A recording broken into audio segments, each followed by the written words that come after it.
akomeye Theoneste namaze kutugezaho ibyo twumvise byose bifite aho bishingiye ni ukuri abafite uko babihakana cyangwa babihakanya ngira ngo bafite akazi gakomeye kugira ngo uhindure amateka nk'ayo y'abantu nk'abandi uyagire uko ushaka yaba mu gihugu hano byaba hanze cyane cyane bakunze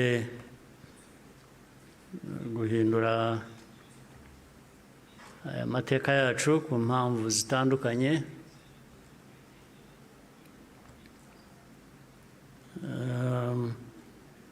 ibi rero ngira ngo bafite ibyo bazahangana nabyo kugira ngo abantu bahindure amateka nk'aya bayavuga ukundi ariko icyo navuga nk'ibyo Theoneste yavuze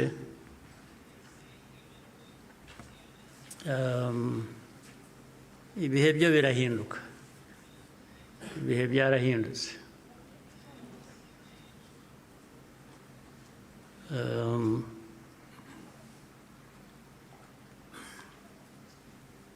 nta uzongera gupfa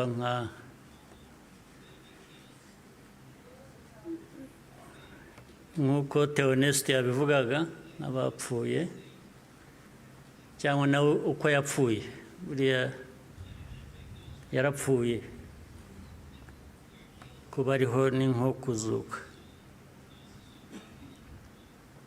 ariko nta wakongera gupfa kuriya impamvu kandi mu zindi nyinshi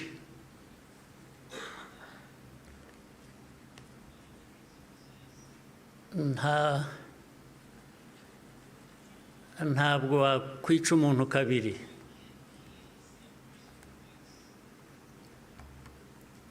ubigerageje azakwica mbere yo kumwica ubwo turi aha mutureba bamwe bajya bashinyagura bavugira hanze igihugu cyose igihugu cy'u Rwanda ureba ntabwo gishobora gupfa kabiri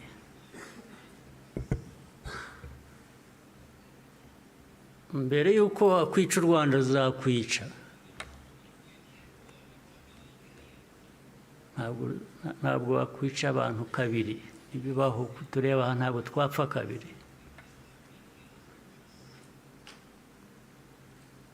ari twe bakuru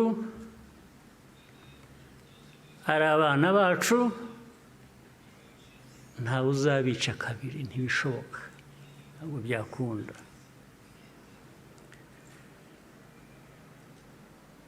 tuzabaho nk'uko abantu bakwiriye kuba babaho nk'uko abandi abo ari bo bose babaho byanze bikunze ntawe twabisaba kubaho ntawe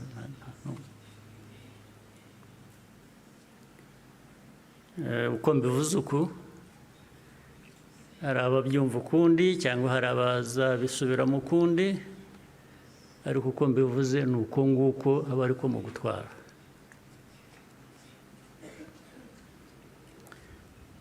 ndabasaba rero ngo nkomeze ijambo ryanjye mu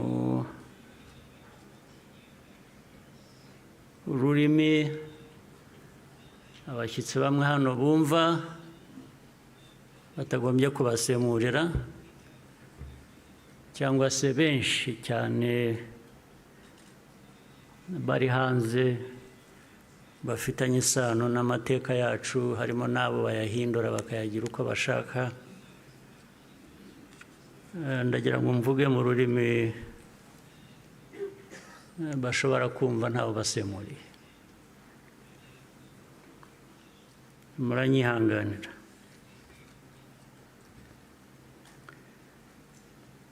Today,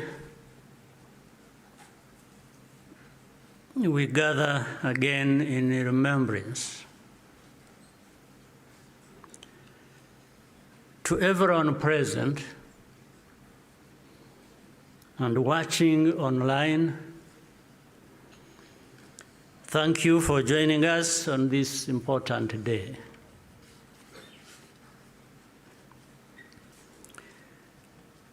We deeply appreciate the friends who join us every year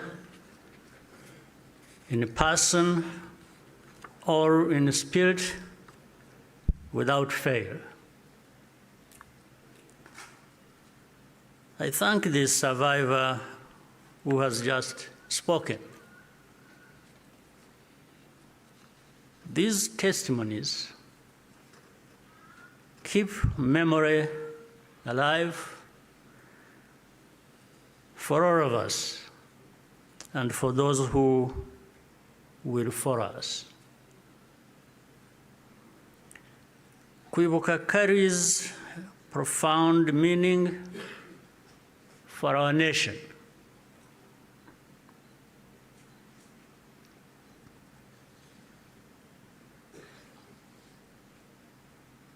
It is how we confront and overcome the divisions that nearly destroyed us. This day empowers us all. We draw on the strength of survivors who provide the reservoir of humanity that feeds our nation's soul.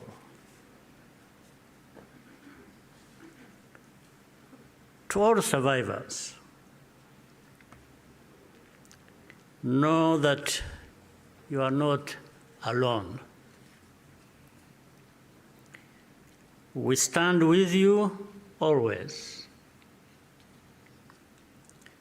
Everything we have achieved was only possible because all Rwandans decided to join hands in a common purpose. We honor the role played by every Rwandan in our country's rebirth. The reality of the genocide is clear for all to see. The ringleaders were convicted in international courts with rigorous evidence.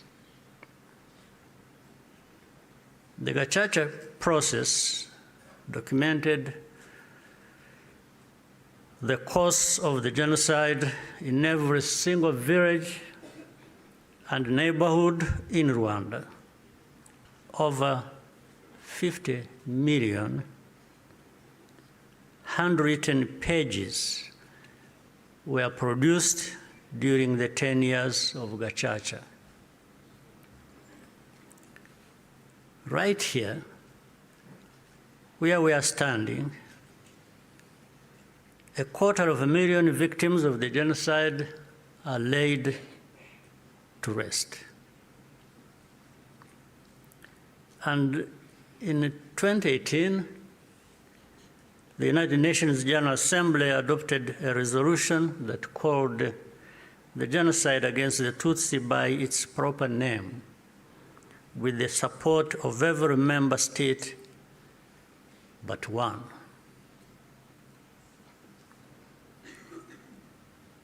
The truth is undeniable, and yet we still find people sowing doubt and twisting the facts up to today. This is not just a matter of ignorance, but something much deeper. It means that the risk of seeing history repeat itself is a constant danger. If we allow ourselves and our friends to become indifferent. Genocide denial begins long before the genocide itself is committed. There is a pattern of looking away from the warning signs or taking them lightly. Hate speech turns into hate acts, dismissed as expressions of popular discontent. Behavior that should be immediately condemned is rationalized and minimized. The preparations are masked by narratives of popular grievance and fear. In the process,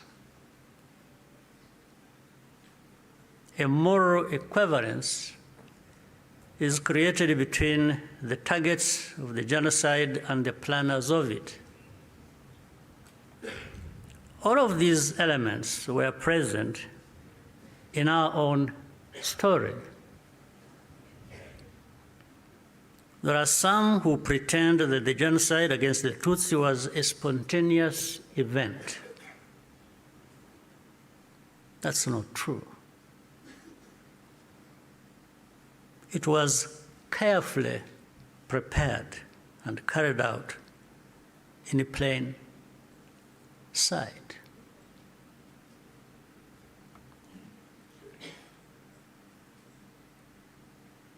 Regrettably, some who spoke the truth at the time and who were even eyewitnesses later became peddlers of distortion, mainly for political reasons. Militias were openly trained and indoctrinated in hate. Weapons were imported in large quantities, and Rwandans who opposed it were threatened or killed.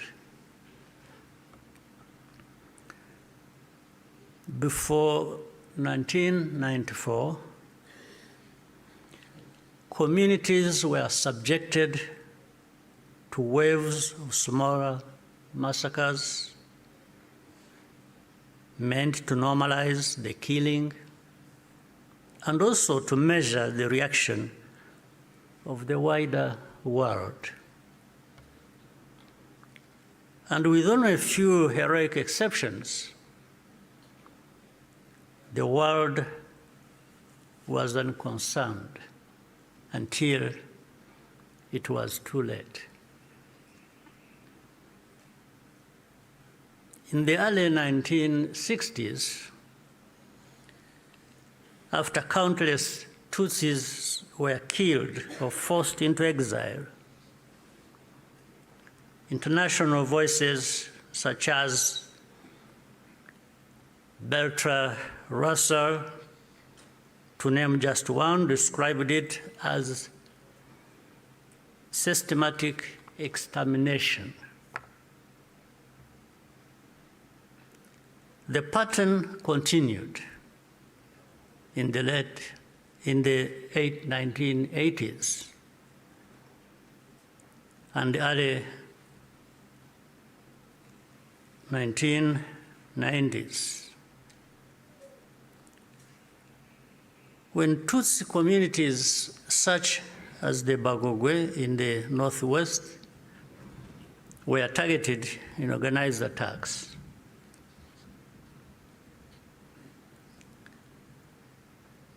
In 1993, a commission led by Jean Crabonnier investigated these atrocities. After documenting mass graves and the involvement of state authorities, they concluded that a genocide was being prepared.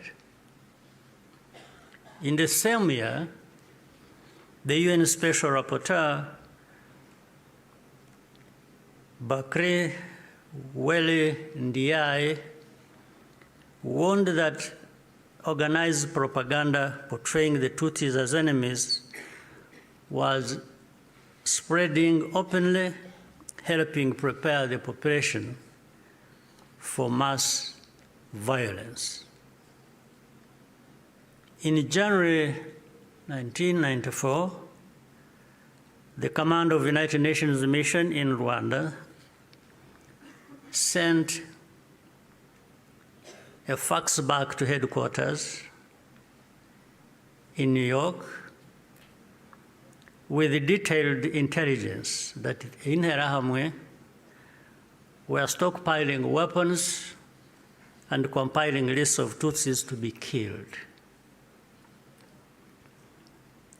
He was then ordered to share the information with the very government which was preparing the genocide and to take no further action. And sadly, the reaction today is no different here in our region. And you can see it right before our eyes. When the genocide began, the nature of the crime was immediately obvious. All Tutsi were targeted because of their identity. Nowhere was safe, including churches and schools. That horrific reality only underscores the humanity and the courage of the Rwandans who took risk to provide hiding places for their fellow citizens. The reaction of the international community was to evacuate foreigners and withdraw most peacekeepers. At Eto, Kichikiro, when the peacekeepers withdrew, thousands of desperate Tutsi were left to die. Such scenes were repeated across the country. If these forces had instead been supported to protect Rwandans, the killers could have been deterred and many people would still be alive. The lives saved by the United Nations peacekeepers who were allowed to remain makes clear how much more could have been done with the political will. Even as the killings accelerated, the language used to describe what was happening itself became a matter of calculation. Genocide is defined in international law precisely to create an obligation to act. To To witness such a crime and deliberately refuse to use the term is, in effect, genocide denial, perhaps even a form of aiding and abetting. The technology existed to disrupt the radio broadcasts that directed the killings. The planes capable of jamming those signals were available. Officials even calculated the hourly cost of the mission. In the end, the operation was deemed to be too expensive and potentially also a violation of Rwanda's sovereignty. So the cost was more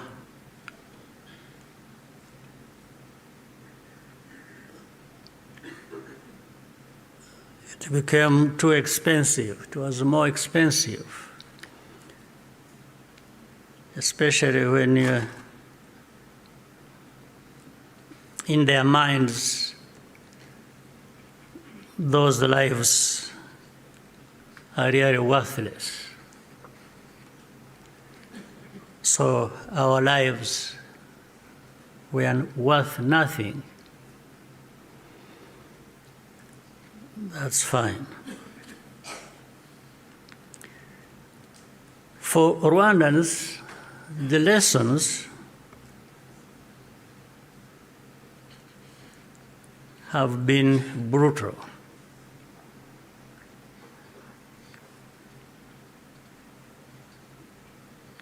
And those lessons have not been forgotten. If our lives do not happen to align with someone else's interests, they are not worth saving. That's fine. And so it had to be the Rwandan Patriotic Army that led the campaign against the genocide and ended it. Our deepest source of grief was always that we could not arrive earlier. This is a simple truth of history, which many today still have reservations about acknowledging, for reasons we do not and maybe will never understand. The culture and character of today's Rwanda Defense Forces, RDF, was forged in those dramatic moments. It guides the conduct of our forces who serve abroad excuse me, in peace-building missions, earning universal respect. Indeed, no sanctions or insult from outside can ever tarnish the honor and integrity of Rwanda's defense and security forces, who are among the finest that can be found anywhere.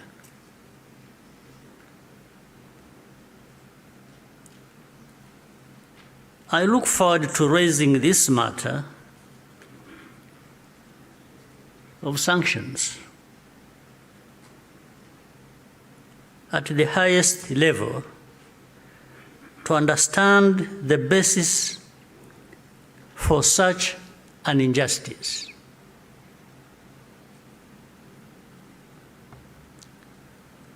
Rwandans understand the cost of tolerating extremism, and our central security principle is to put the protection of civilians first. After the genocide, Rwandans chose to rebuild our country together.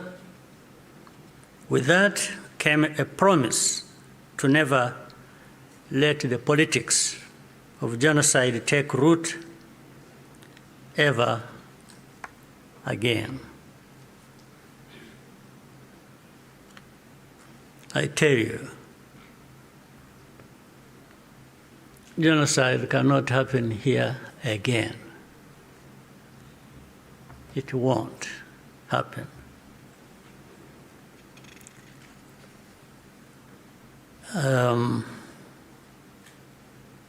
Even with those noises you hear in the region of people gathering from Europe, from wherever, and meeting in Kinshasa and bringing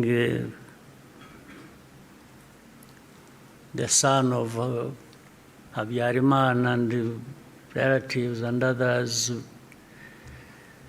from wherever and gathering, all of that is just noise. It cannot amount to anything that will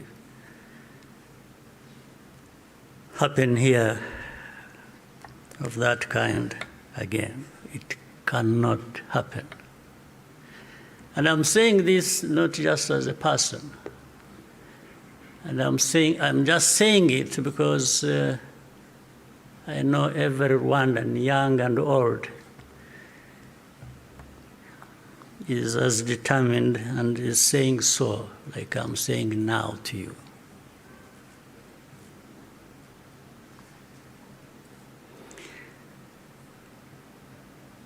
Along the way, Rwandans faced constant criticism and many attempts to twist our history. But the power we will always have is to use our minds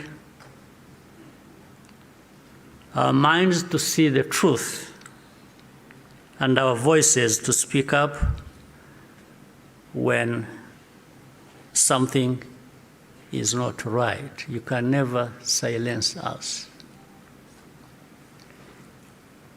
in whatever form. We must be clear about the dangers that remain. When the genocidal government collapsed in July 1994, the soldiers and the militia fled across the border into DRC, forcing millions of civilians along with them. Inside the camps, they organized into what is now known as FDLR and launched a sustained cross-border insurgency against Rwanda, claiming tens of thousands more lives. This was the period known as the Abacengezi insurgency, and the western border was only fully secured by the end of the 1990s through the combined efforts of our army and the brave residents of those areas. And since then, our defensive measures have been aimed at ensuring that such attacks can never again be made across our borders. This is not a problem that should be left to Rwanda alone. Doing so only rewards those behind the threats, while Rwanda is penalized for standing up for itself.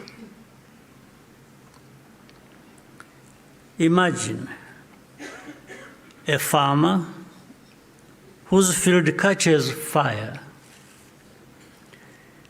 At first, the flames are small.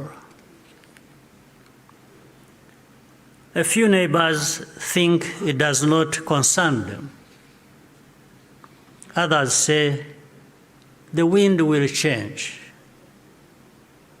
and the fire will die out on its own.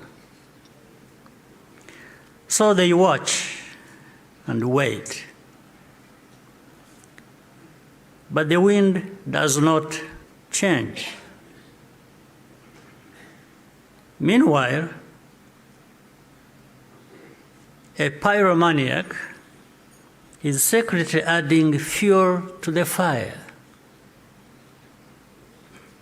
So the fire spreads from one field to another, and then into the forest and the towns and beyond.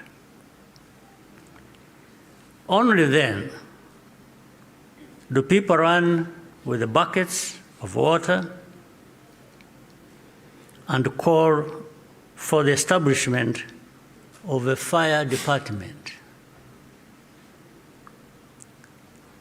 Africans, more than most, should understand that the danger of moral passivity in the face of hatred and violent extremism.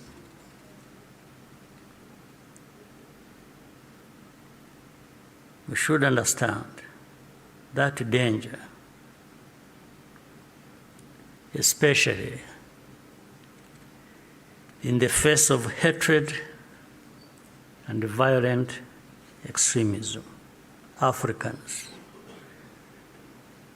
more than most, we must be reminded by all this history. Today, our continent accounts for the majority of the world's active conflicts. In 1994, Africa's collective institutions also failed to respond.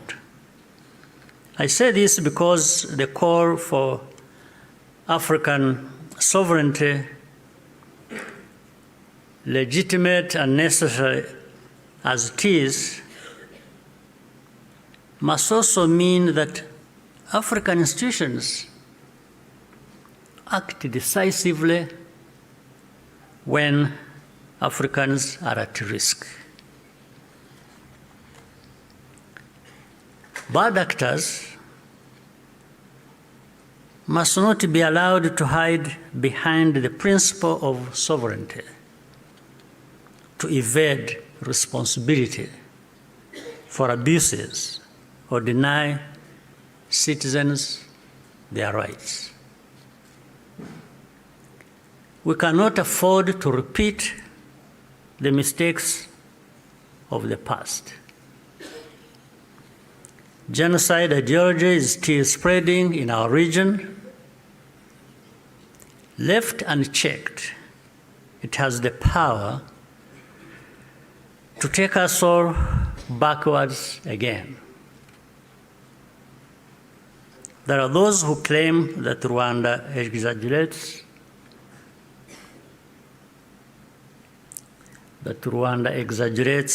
these concerns, or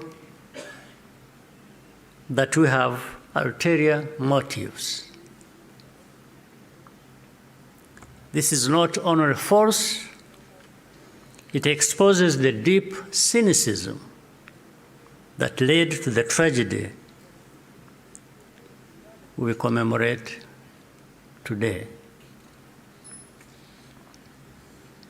What sustains Rwanda today is the unity of Rwandans and the convictions that, like all people, we have the right to live in safety and dignity and at peace with all our neighbors. What we ask is for partners to join with us to fight extremism, rather than punishing Rwanda for defending itself. We owe future generations of Rwandans more than survival. They deserve to inherit a secure, united, and bold country and an integrated and confident Africa. We invite you to stand with us in remembrance and also in action. I thank you